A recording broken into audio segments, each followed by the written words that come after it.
At this point, you must have watched enough self-help to know exactly what you should be doing. And somehow, you are still the same person. Not completely stuck, but not where you thought you would be either. You know more, you have tried more, you have worked on yourself more than most people around you. And still, your life doesn't actually change. At some point, you start thinking, maybe I am the problem. Maybe I don't apply enough. Maybe I just don't follow through. But what if none of this is true? What if the reason you are still here is because the thing you trusted to fix you was never designed to fix you? This goes deeper than motivation, because that didn't start with your habit.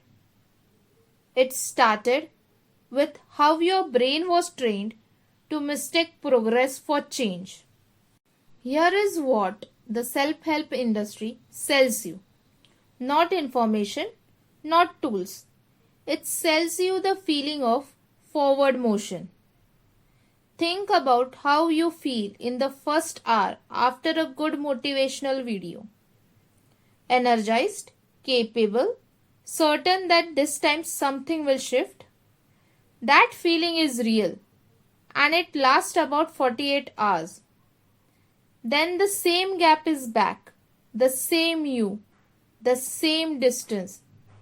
And because you have been taught that the feeling of insight equals growth, you go looking for the next one.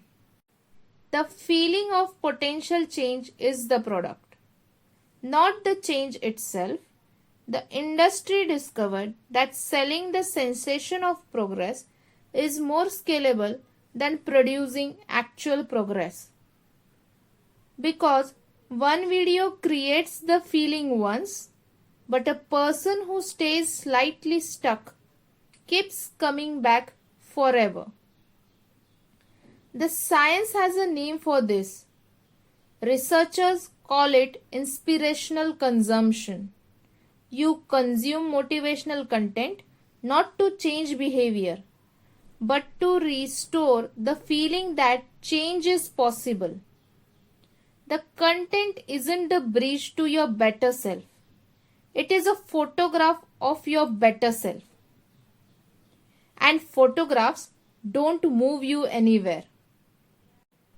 Every time you watch How to Fix Your Life video, your brain registers progress without having to move a single muscle.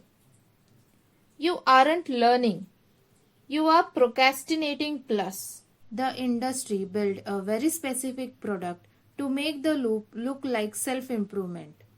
It's called a dopamine detox, and it is the cleanest example of the whole system. The dopamine detox became one of the most viral concepts in self-help. The idea your brain is overstimulated. Avoid pleasure for a day, a weekend, a week.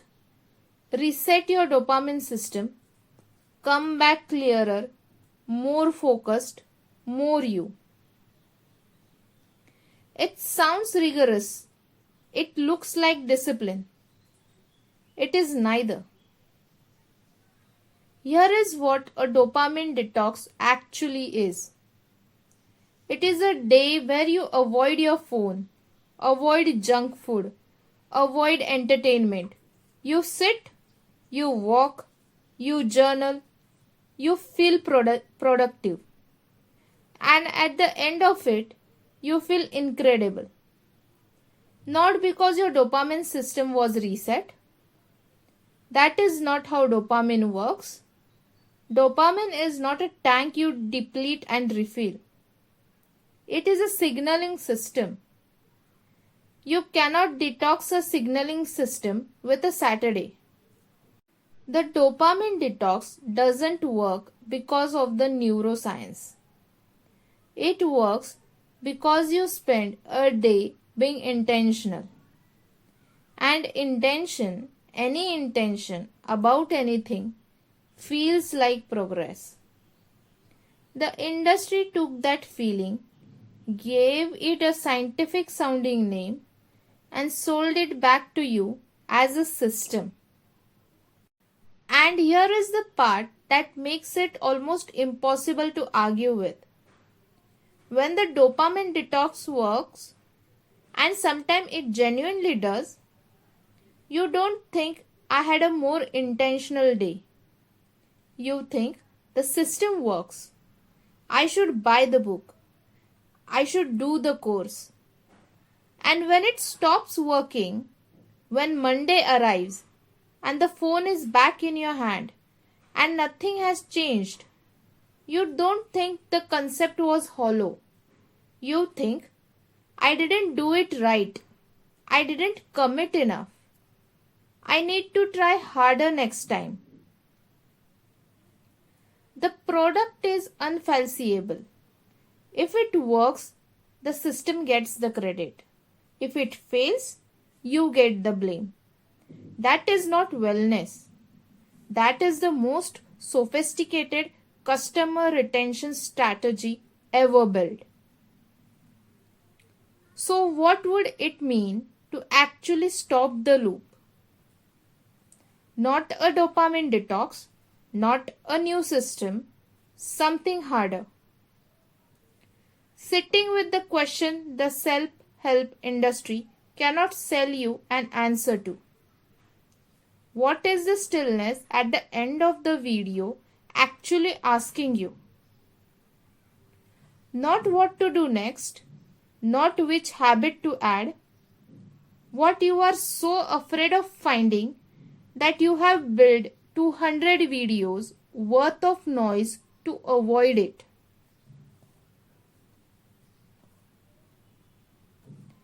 I am not going to give you a system. I am not going to tell you to consume less and apply more. That is still the same frame. You as the problem, discipline as the solution. The research on what actually produces durable change is specific. Psychologists call it identity level change, not behavior change, identity change.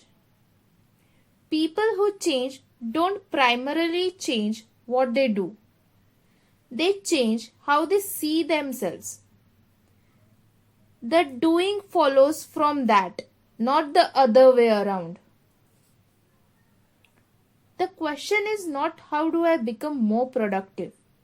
The question is who do I actually want to be and why. The question cannot be answered by watching a video. It requires sitting with something unresolved, which is the one thing the self-help industry is not designed to help you do. The industry wants you in motion, consuming, optimizing, improving. Sitting with a hard question is the opposite of that. It is the one practice that content cannot sell you. You are not stuck because you haven't found the right system.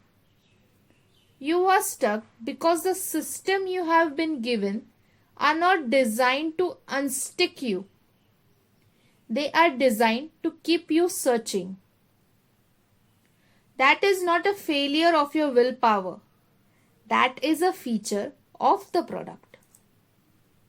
The 201st video won't save you. The only way out of the loop is to stop looking for the exit and start looking at why you are so afraid of stillness that comes when the video ends.